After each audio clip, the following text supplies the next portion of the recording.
Here at Latrobe Memorial Field, the Pittsburgh Steelers are getting ready to take to the gridiron as they look ahead to their Friday Night Lights practice. You can see behind me, it is already piling up, and the fans are pretty excited. They might not be in the same conference, and they might not be in the same classification, but over the last couple of years, they have become huge rivals. Now, these two teams have a whole lot of parallels. They are both under new head coaches, and they are both still searching for that first win.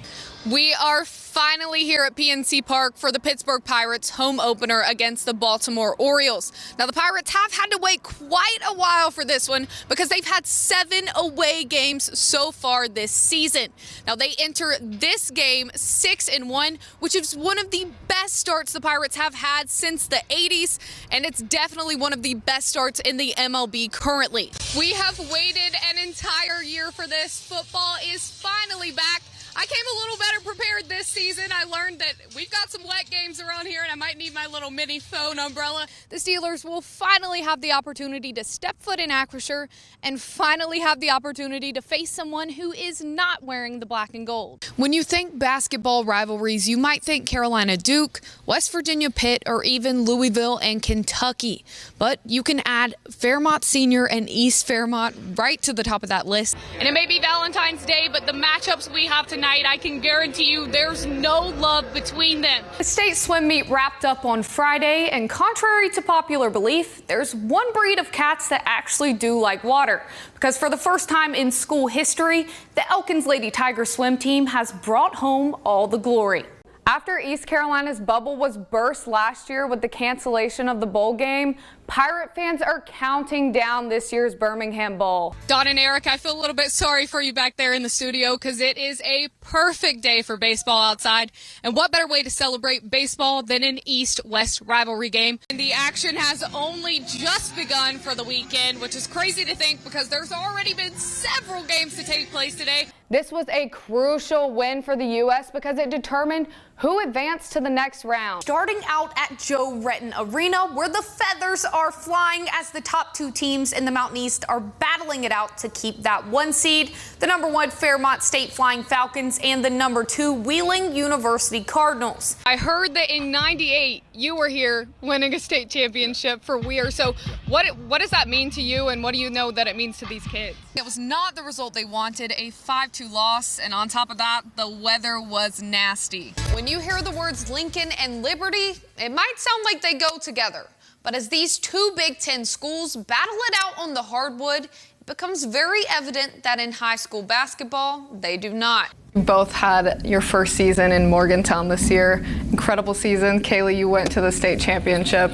Mark, you led your team to the second round of the NCAA tournament. What exactly was it that made it worth uprooting your family from where you've been for 8 years and had a very successful career? What about Morgantown made you say, okay, I could do that? Quite a few things. I mean, obviously opportunity to coach at the Power 5 level, you know, when you're somebody that's been mid-major and working your butt off your whole career for maybe an opportunity like this. And we thought the fit was really good. It fit my personality. It fit our personality. We thought the state of West Virginia, the blue collar, hard work, that was us.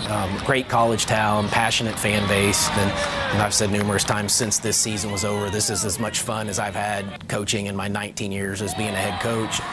And then the flip side of that is you're worried about your family and you make a move like this. And, you know, for Kaylee, we'd been 8 years in Texas, so that was mostly her childhood that she remembers, and I'm sure she had visions of these are my high school friends, and this is who I'll go to high school with. At first, it was obviously a little hard for me to move all the way across the country, but after meeting everyone and settling in with basketball, it was really good, and I've had a great freshman year. Not a lot of people can say they've been to a state tournament, but let alone like a freshman going to the state championship game. I mean, obviously we wanted to win, but we got second, which is still good for anyone, but I think that would probably be the most memorable part of the season. From those 3 state championship games, you had 61 points, which is something you don't normally see from a freshman. So how did you kind of come into your own this year on the team? Yeah, well, obviously after Lily got hurt and everyone was like, oh my gosh, I don't know if Morgantown can get to where they are, so I think we all had to step up and everyone had confidence in each other, and I think after that we really grew as a team and stepped up. Everyone did their part, but I knew I had to step up if we wanted to get to where we could, so that's what I had to tell myself. And then you were in the NCAA tournament at the same time she was competing for the state championship. I knew the day was coming where my career might interfere with some of, my kids' activities, and that's, as a dad, that's hard, and I use the expression, the dad heartstrings were certainly pulled. I got to the first one, tried like heck to get to the final, and we tried and exhausted every option we could, and I just couldn't get there, so we did the next best thing, which was a watch party, and got to celebrate, and my family was there, and quite a few people got to celebrate it. When you look at the broad scope of things, how has it been to just kind of see her from a young age develop into the way she's playing right now? That's the best part of being a parent, right, is the journey from when they're so small to getting big. She was, like at one of my basketball camps, too young to even be in the camp, but we just let her come, and she would do what she could do, at that age. And she's just been around it, been to camps, the whole time, I guess. Really proud dad without a doubt, and especially a freshman doing what she did was pretty special for her and for her teammates and coaches. So what do you see for your future in Morgantown, both of you? Go ahead, Kay. Just keep basketball, hopefully a state championship this time, obviously to get back to the state tournament. Yeah, I just continue to advance is my word. I hope she advances in her high school career, and hopefully they're motivated because of where they got this year. I think we're motivated because of where we got, and saw how much fun that can be. And when you get on those stages, you want to go, a step further. And so I hope she'll advance in her work ethic and help her team and advance in her leadership as she grows. And then I hope we can do the same thing with our program, as continue to develop really good players, recruit at a high level. I think we got a ton of momentum right now from that Iowa game and the 5 million viewers. So I feel like, the trajectory is great. We just need to take advantage of it.